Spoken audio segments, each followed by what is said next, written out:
के लिए जंगल में गए। जंगल में जाके और सूर्य भगवान की तपस्या, सूर्य भगवान की तपस्या करी, महीनों तक तपस्या करी।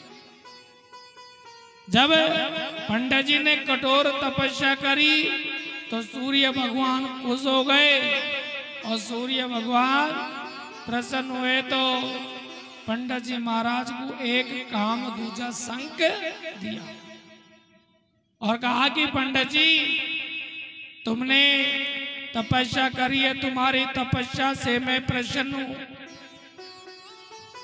और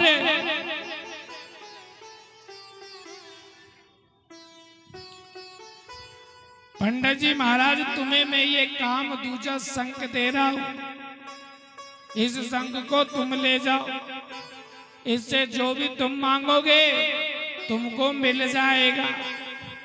लेकिन पंडित जी यह शंख में एक बात है, जो तुम मांगोगे तुम्हें तो मिलेगा ही, लेकिन पड़ोसी को दुगना मिलेगा। अब पंडित जी तो थे ईर्ष्या। अब वो बोले कि प्रभु फिर तो हमें नहीं चाहिए आपका शंख, ये पड़ोसी को दुगना देगा और पड़ोसी का दुगना हमसे नहीं देखा जाएगा। ये शंख आपका नहीं चाहिए, अपने पास ही रखो। भगवान बोले पंडित जी तुमने तपस्या करी है तो शंख तो ले जाना ही पड़ेगा, मांगो नहीं मांगो ये तुम्हारी। अब तो पंडित जी दुखी मन से वह शंख को ले आए, लाके अपनी पत्नी पंडितानी जी को दिया और बोले कि देख देवी यह शंख को उठा के अच्छी तरह रख दे और यह शंख से कभी कुछ मत मांग, चाहे हम कमाने के लिए कहीं बाहर चला जाए। अब तो एक दिन पंडित जी कमाने के लिए बाहर चले गए। पंडित जी को 2-4 महीने हो गए, पंडित जी आए नहीं। घर की स्थिति थोड़ी और खराब हो गई तो पंडितानी जी ने देखा कि पंडित जी तो आए नहीं और घर की स्थिति हो गई खराब, तो सोचा क्यों ना शंख भगवान से कुछ मांग ले। अब तो जमीन को पवित्र किया, शंख भगवान को विराजमान किया, धूप बत्ती अगरबत्ती और प्रार्थना करी तो शंख भगवान प्रकट हो गए। बोलो शंख भगवान की। अब तो शंख भगवान बोले मांगो देवी क्या चाहिए। तो पंडितानी जी बोली कि प्रभु ऐसे करो आप रहने के लिए एक बढ़िया सा मकान बनवा दो। पंडितानी जी के बढ़िया मकान बन गया, पड़ोसी के 2 मकान बन गए। फिर कहा कि प्रभु ऐसे करो आप घूमने के लिए एक बढ़िया सी अच्छी सी 4 व्हीलर गाड़ी भी मंगा दो। पड़ोसी के 2 4 व्हीलर गाड़ी।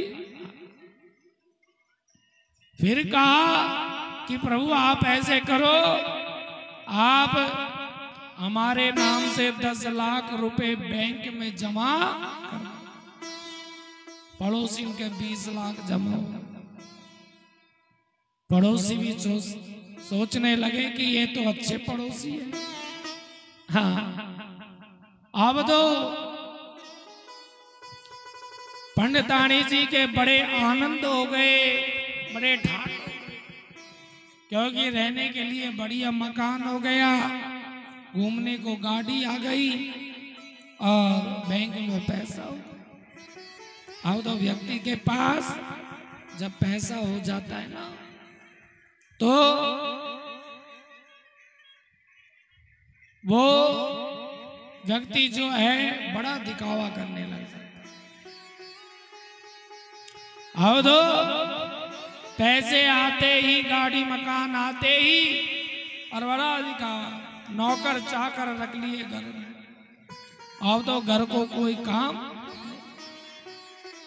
गाड़ी चलाने के लिए ड्राइवर रख लिए, सारे दिन गाड़ियों में इधर उधर। अब तो यहाँ पंडितानी जी के बड़े आनंद हो गए। अब 4-5 महीनों के बाद बेचारे पंडित जी थोड़ा बहुत धन लेके घर आए। तो जैसे घर आके देखा तो देखा कि पड़ोसी के एक मकान था, पहले 2-2 मकान, पहले एक गाड़ी थी, 2-2 गाड़ियां हो रहा। तो ये सब देख के और पंडित जी को बड़ा दुख हुआ, और इतना दुख हुआ कि पंडित जी बेहोश हो गए और दरवाजे पे गिर पड़े। हाँ, बोलो श्री कृष्ण भगवान की। अब तो जैसे पंडितानी जी को मालूम चला कि पंडित जी बेहोश हो गए, जल लेके आई, जल के छींटे दिए। पंडित जी को होश आया। अब तो पंडित जी को होश आया तो पंडित जी बड़े गुस्से में बोले और बोले कि देवी,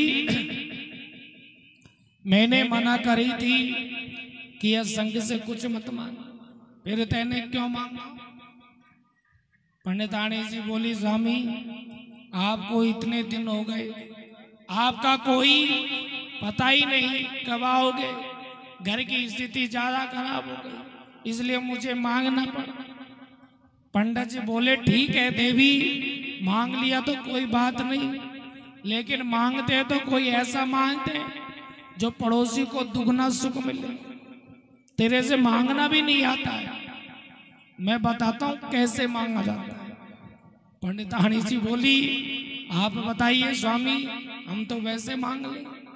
अब तो पंडित जी ने शंकर भगवान की पूजा करी।